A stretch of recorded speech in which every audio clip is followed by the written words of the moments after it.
गधे का गीत म्यू नाम की धोबी थी। उसके पास एक गधा था। धोबी पूरे दिन गधे से बहुत काम लेती थी और शाम को वो उसे जंगल में या खुले मैदान में चरने के लिए छोड़ देता था। गधा शाम को खुलेआम घूमता, खाता, किसी से बातें करता। कभी कभी तो वो ये भी सोचता कि अगर मेरा कोई दोस्त होता तो कितना अच्छा होता। एक दिन एक भेड़िया जंगल से निकला और खेत में आया। मैंने सामने एक गधा चरते देखा। गधे को चरते देख भेड़िया खुश हो गया। वो दोस्त भी बनाना चाहता था। भेड़िया गधे के पास पहुंचा और कहा, बड़े भाई, चुप जाओ। गधे ने कहा, प्रणाम। मुझे आश्चर्य होने लगा कि कौन मुझे प्रणाम करेगा। भेड़िए ने कहा, बड़े भाई, क्या सोच रहे हो?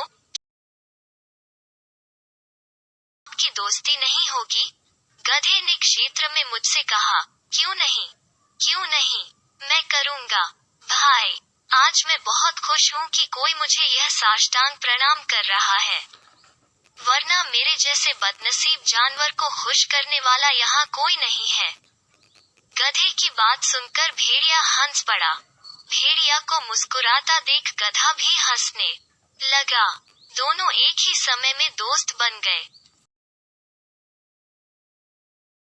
भेड़िए ने देखा कि गधा हरी घास खा रहा है। भेड़िए ने कहा, बड़े भाई, क्या तुम हर दिन अपना पेट घास से भरते हो?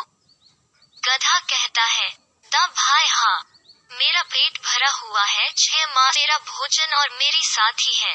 भेड़िया कहता है, भाई, तुम मेरे दोस्त बन गए हो तो आज मैं आपके लिए बहुत ही स्वादिष्ट भोजन बनाऊंगा। कुछ ही दूरी पर एक खेत में उग रहे एक बड़े स्वादिष्ट तरबूज को देखें। हम दोनों इसका आनंद लेंगे, मजे करेंगे, चलते हैं। गधा कहता है, तरबूज। आह! तरबूज का नाम सुनते ही गधे के मुंह में पानी आ गया।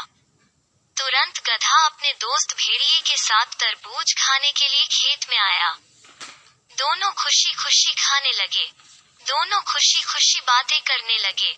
गधा कुछ खुश हुआ। जानवर के खुश होने पर हमें नाचने, कूदने या गाने की भी आदत होती है। गधे के साथ भी ऐसा ही हुआ था। जब उसका पेट भर गया तो वो खुशी खुशी नाचने और कूदने लगा। फिर गाना भी गाने लगा।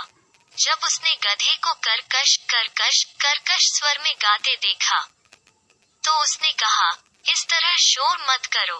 अगर कांक फार्म का मालिक आता है, तो वो बेकार हो जाएगा। गधे ने कहा, भाई, मैं शोर नहीं करता लेकिन गाता हूँ। जंगल के जानवर राग या गीत से आप क्या समझते हैं? गीत जीवन का एक हिस्सा है। इतना कहकर गधा फिर से गाने लगा। भेड़िया कहता है, देखो भाई, अगर तुम अपने हट पर कायम रहे, तो मैं खेत के बाहर किनारे पर खड़ा होकर सुनूंगा। मैं आपके इस गीत को गाने की खुशी के लिए अपनी जान जोखिम में नहीं डालना चाहता। इतना कहकर भेड़िया वहां से निकल गया। खेत के बाहर किनारे पर खड़े हैं, लेकिन गधा मैदान में अपनी धुन पर गा रहा था। गधे की धुन सुनकर खेत के मालिक की आंखें खुल गईं। जब वो बाहर आया तो देखा कि गधा खेत में घुस आया है। खेत में देखा जाए तो आप देख सकते हैं कि तरबूज बिखरने से फसल को नुकसान पहुंचा है। उसने फौरन अपनी लाठी उठाई और गधे की चोंच को पीटना शुरू कर दिया। गधा गाना भूल गया, जान बचाने के लिए भाग गया। लाठी मारने से उसके शरीर पर कई जगह से खून बहने लगा। रास्ते में भेड़िए ने गधे से पूछा, क्यों दोस्त, क्या आपको गाना गाने में मजा आया? गधा क्या लेता है? मूर्ख गधा दर्द से कराह रहा था, जोर जोर से चिल्ला रहा था। भेड़िए की सलाह न मानने के लिए मेरे मन में बहुत कुछ था, लेकिन अब पश्चाताप का क्या?